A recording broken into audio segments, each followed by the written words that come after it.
প্রকাশ্য ডেন্ডি খাচ্ছে এই পথ শিশুগুলো, দেখুন ভিডিওটি। ডেন্ডি খায় ওরা। ডেন্ডি কোনটা? ওরা তো আছে, ওরা তো। কার হাতে? তোমার হাতেও আছে? ওই যে ওই লুকায়। একটু দেখাও তো, ওই লুকায়, ওই লুকায়। টান দে একটু দেন, বাইরে একটু টান দে। একটু দেখাও তো তোমরা। এটা খাইলে কি ক্ষুধা কমে? না ভাই, কমে না? তাহলে খাও কেন? এই পায়ের ব্যথা খাইতে। গতকাল পথ শিশুদেরকে নিয়ে একটা ভিডিও বানাতে গিয়েছিলাম আমাদের যাত্রাবাড়ির যে ব্রিজ আছে সেখানে।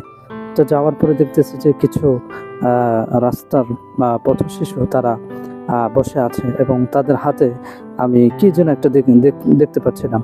তারপরে তাদেরকে জিজ্ঞাসা করলাম যে এটা অ্যাকচুয়ালি কি, এবং দেখতেছি যে কথা বলার মাঝেই তারা বারবার সেটাকে সেবন করতেছে। তো এটা দেখার পর আমার কিউরিওসিটি জাগলো যে আসলে এটা কি। তখন তারা বললো যে এটা হচ্ছে